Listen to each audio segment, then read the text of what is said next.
अस्सलामुअलैकुम जी, मेरा नाम डॉक्टर बिलाल। अच्छा जी, आज इस मौजू पे मैं बात करूँगा वो है प्लांटर fasciitis। इसको अगर मैं आम ज़ुबान में बोलूँ तो इसमें यह है कि पेशेंट जो होते हैं उनकी एड़ी में नीचे एड़ी के जो है आप उनको पेन फील होता है। ठीक है, ये फ़ीमेल के अंदर मोस्ट कामन होता है, लेकिन मेल के अंदर भी जो है ये काफ़ी आजकल केसेस आ रहे हैं। इसमें अगर आप इलामतों की बात करें तो जब पेशेंट हमारे पास आते हैं तो वो ये कंप्लेन करते हैं कि जी जब हम सुबह को उठते हैं तो हमारी एड़ी जो है वो ज़मीन पर नहीं लगती। जब वो चारपाई से या बेड से उठते हैं तो उनकी एड़ी जब वो ज़मीन पर नहीं लगती, यानी उनको बड़ी इंटेंस शिद्दत वाला दर्द होता है। ठीक है, उसके बाद क्या होता है, वो कहते हैं कि जैसे जैसे हम थोड़ी देर वॉक करते हैं, चलते हैं, तो उसमें जो है थोड़ी बेहतरी आ जाती है। तो इसमें क्या होता है कि प्लांटर fasciitis में बेसिकली क्या होता है कि जो हमारे पाँव का नीचे सोल है यहाँ पे एक फेशिया होता है।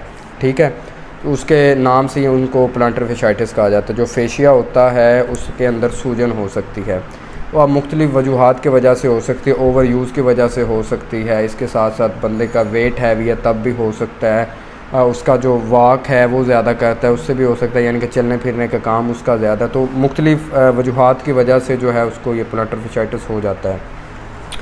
तो इसके लिए जो है बहुत सारी फ़ीमेल हमारे पास आती हैं और वो इस मसले से बड़ी परेशान होती हैं। तो इसमें सिंपली ये है कि आपको कोई जो है वो इंजेक्शन या टैबलेट वगैरह खाने की ज़रूरत नहीं, क्योंकि उससे जो है वक्ती तौर पे तो आपको रिलीफ़ हो सकता है, लेकिन परमानेंट उसका सल्यूशन नहीं है। तो इसमें आपने क्या करना है, एक तो ये है कि आपने, बल्कि इसमें एक और भी बड़ी प्रॉब्लम है, आपका जो पुअर फुट जो होता है, वेयर जो होता है, मतलब बड़े नाकस किस्म के जो शूज़ मार्केट में आए हुए हैं, बड़े हार्ड किस्म के शूज़ होते हैं जिनके सोल बड़े हार्ड होते हैं, सॉफ्ट नहीं होते, उससे भी ये प्रॉब्लम काफ़ी ज़्यादा जनरेट होती हैं।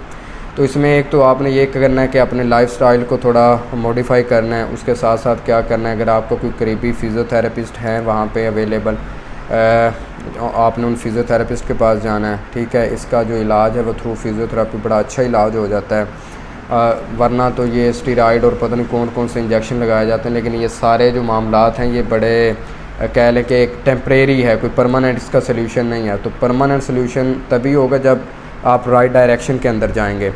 तो करीबी फ़िज़ियोथेरेपिस्ट के पास जाएं, वो उसको असेस करें और उसका ट्रीटमेंट स्टार्ट करें। इसके साथ साथ आप घर में भी इसको हल्का फुल्का ट्रीट कर सकते हैं। उसमें ये है कि आपने अपनी एड़ी के ऊपर आइसिंग करनी है। ठीक है, 5 से 6 मिनट के लिए आइसिंग करें सर्कल जहाँ जहाँ के आपको पेन है एड़ी के अराउंड। ठीक है, उसके साथ साथ क्या है कि आप उसको पाँव को स्ट्रेच कर सकते हैं, ऐसे करके अपने पाँव के पंजे जो होती हैं उंगलियां, वहाँ पे हाथ रख के पाँव को ऐसे पीछे की तरफ ले जाएं, वहाँ पे उसको स्ट्रेच कर सकती हैं और अच्छे शूज़ पहन के जो आप उसको ट्रीट कर सकते हैं। इसके साथ साथ जो है आप फ़िज़ियोथेरेपी करवाएं, वहाँ पे मुख्तलिफ़ जो हैं वो मॉडलिटीज़ लगाई जाती हैं। अल्ट्रासाउंड होता है, थेराप्यूटिक अल्ट्रासाउंड, वो अप्लाई किया जाता है, उससे आपकी सूजन वगैरह पेन में काफ़ी रिलीफ़ आता है। तो इस तरीके से जो है आप अपने इस प्रॉब्लम से जो है वो निजात हासिल कर सकते हैं। खुदा हाफिज़।